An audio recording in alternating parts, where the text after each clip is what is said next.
Joining me now is Superintendent of Schools, Dr. Jack Dale. Welcome. Thank you.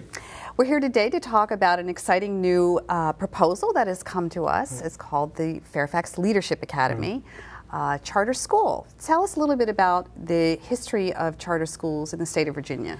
Well, in Virginia, the history is very thin, interestingly enough. Right next door to us in Washington, D.C., of course, there are tens of charter schools. There are probably 30 or 40.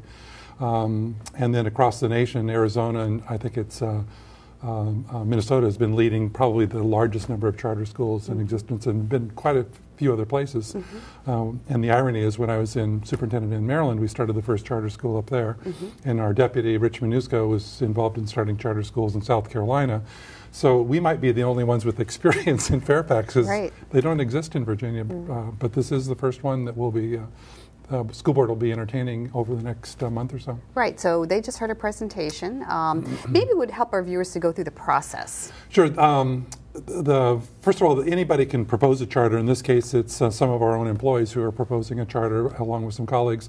And they put together a charter school proposal, and then it goes to the state board. And the state board looks at it in somewhat of a cursory fashion, just to make sure that it's consistent with Virginia laws and, not going to be something abnormal, and this clearly is not, because it's very much focused on helping kids become college and career ready. And so anyway, then they give approval on that one, and then they send it to the local school board, or Fairfax County School Board, to then conduct their own public hearing process, review of the application. Comments from staff were, by board policy, supposed to comment on about 14 different components of the charter school proposal.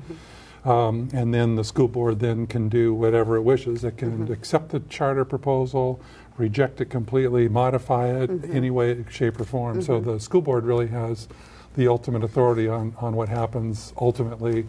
Timeline's probably going to be in December, January, when the school board makes a final decision. Now, we did have a staff review committee, as you mentioned, convene and really look at this application very closely and review it closely, as you said, on a number of items. What did the committee find? Well, first, the focus of this particular charter school is extended day and year. And they want to focus on first middle schools and then eventually grow it into high school students. And the focus is for students who might not typically think of going to college, or be on a college track, or be at risk of not going to college, and really focus on targeting on that kind of population. So that's their area of focus, and run an AVID program, which is a nationally recognized support program, academic support program in a school. And so that's their focus. And then what we commented on was, is that aligned? Yes, it is. Clearly it is. Does it have a clearly defined mission, vision, and set of goals that they want to try and operationalize? Absolutely it does.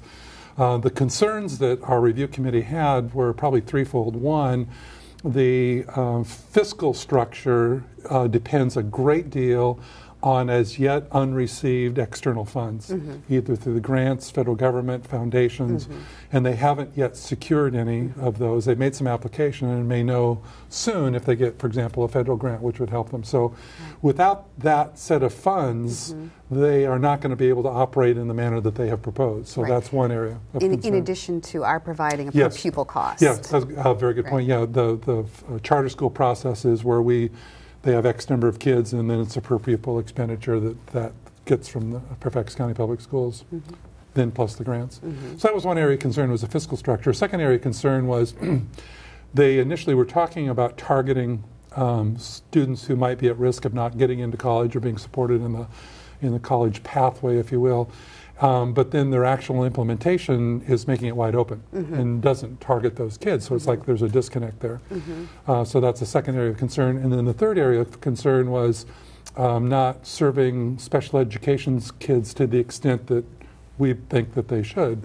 In other words, if any child who has special needs applies for and is accepted in the program, no matter what their disability, then they need to provide those services, because that's part of our responsibility. And they wanted to limit that and not allow all special education kids to be eligible to attend the school. Now, a charter school, to explain to our viewers, it is a public school. Yes, it is a charter public school. Right. Yet it doesn't have to follow necessarily a lot of rules or regulations that schools within our system do? They could right? seek waivers from the state, but by and large what they're looking for now is to run the school basically 12 months of the year minus some vacation time and holidays and extended school days. So that in itself is, I suppose you could say, is a waiver, but it actually doesn't require a waiver because it's more than the minimum, so that they're good there. They may need to do some waivers around some of the staffing ratios because if they don't get enough funds, they aren't going to be able to staff the classrooms, guidance counseling, library kind of positions, and how do you functionally do those? So they may need some waivers on some of those standards of quality that we have in Virginia. And they're looking at the old Graham Road Elementary School site. Right. That is the in site. Falls Church. Exactly. That we vacated that this year as we moved the Graham Road students over to the old Devonshire site, which is now called Graham Road Elementary School. And we'll turn the vacated building over to the county use, or this is obviously can be a tenant in that building as well. Good. So a lot of things are going to happen in the next 2 to 3 months on the decision. We have a public hearing. The board will listen to public comments, and the school board will have a work session. And I think the charter school application people have submitted some if you will, rebuttals to the staff analysis or another point of view. And so the school board will begin to weigh all of those, may ask for more information before making a final decision, but the ball will clearly be in the school board's court now, so to speak, in the decision-making process. Good. Well, viewers can find more information on our website. Yeah, right on the front page. It's right there. So you put it there. We have a lot of information out there. So thank you very much. You're welcome.